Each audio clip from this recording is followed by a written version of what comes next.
Hello there, Sean Kosofsky here, the Nonprofit Fixer with my Nonprofit Fixer video channel, where I give tips, techniques, tactics, and insights into nonprofit leadership as it relates to boards, fundraising, and executive director issues.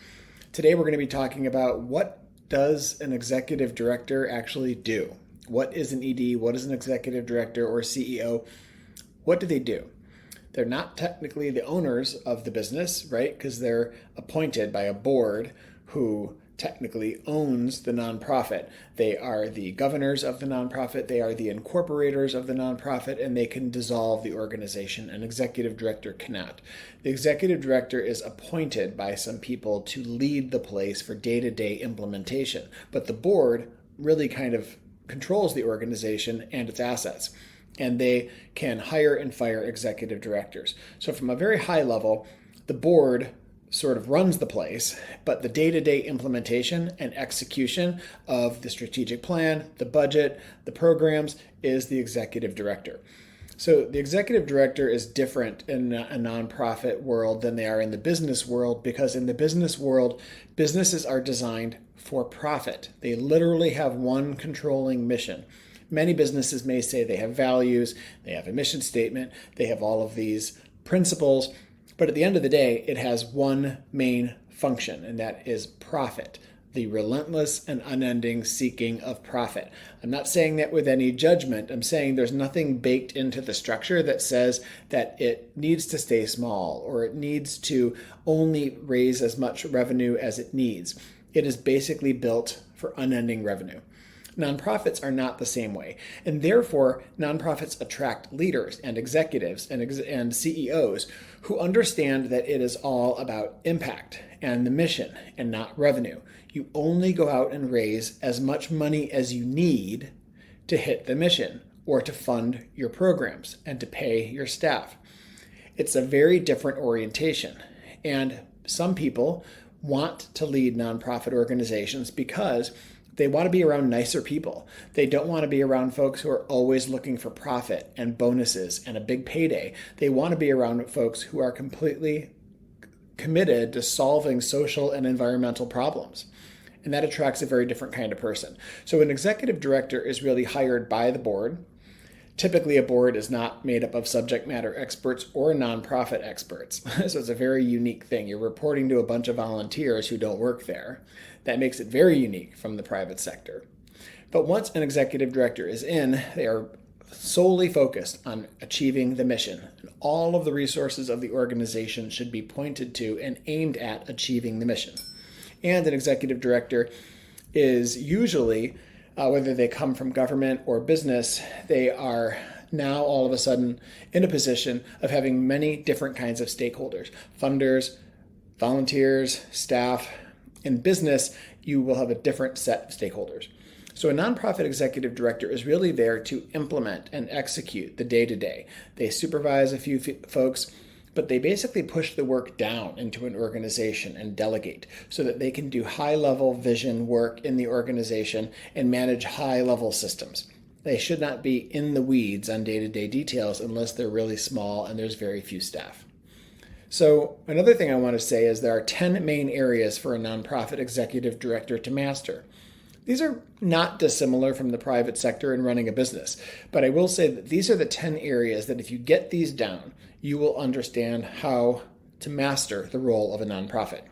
And down below, there's a link to this blog post that gives you all of this detail so you can check it out. Leadership. That's the first skill or area of responsibility you have to have as a nonprofit executive director. Leadership, broad leadership abilities, authenticity, honesty, leading with your values, being a good leader, modeling the behavior that you want other people to, if you want other people on your team to behave a certain way, you need to be modeling that behavior. And I also believe that in leadership in general, there is a temperament that comes with leadership that has something to do with humility and has to do with being able to understand risk, and risk taking. So these are all things that relate to leadership, and you have to master that, or just get better over time. Another area is fund development, fundraising. As a leader of a nonprofit, you need to know how to find the resources to pay for all of the work and all of the activities and all of the programs and software and expenses. You also need to, the third area is board development and support. You need to be able to help the board function well. You're paid, they're not. They're going to rely on you to help their function do better and to help their function and their committees perform well. So, board support and development. The recruiting, retaining, and removing of board members is something that the ED and the board should be working on together. Fourth area, financial management. This is the money coming into the organization, and the money going out. So this is bookkeeping, this is record taking, this is software and accounting, all of the different stuff that goes along with fundraising. The fifth area is human resources. Now, this is just how you manage the human talent in your organization. This could be board members, could be staff, volunteers, interns, all of the different carbon-based humans that you supervise. You need a human resources acumen to that leadership role. Operations and technology. Do you actually have a physical plant, a space, a soup kitchen, a church, anything like that? Then managing the actual operations of a facility is one part of this. The other part of operations is how do you get things from start to finish? Processes, software, workflow, program implementation, all of the logistics, that's operations.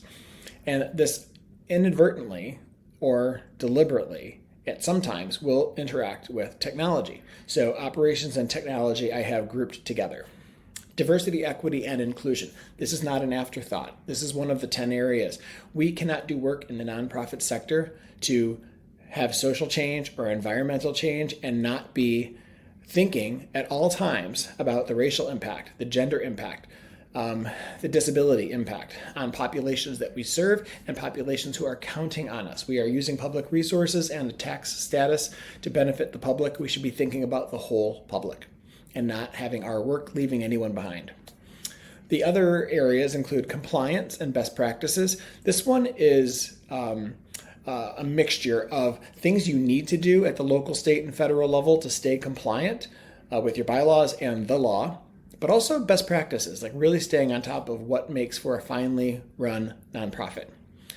Also, community relations and communication. You need to think about how you're engaging with the public. You can't be insular. You can't reach your mission on your own. You need coalition partners. You need the public, the media, funders, volunteers. You must engage the public because you can't do it alone. If you could do it alone, you wouldn't need a nonprofit to do it. You probably could just solve this social problem by writing a check somehow. Finally, programs and advocacy. And this is the real meat and work of a nonprofit. This is like running activities that are going to help you reach your mission. They're normally called programs, but they also can be less formal and just be activities. But an executive director is supervising all of this. So in every organization, it will look different. At a private foundation, it'll look different than a labor union, and it will look different in a 501c3 organization. But check out the blog post down below and see more detail about what it means to be an executive director and what an executive director does. So check that out. I'd love to hear your thoughts. Hit reply in the chat down below and subscribe to my channel for more tips, techniques, and insights about nonprofit leadership. Thank you so much.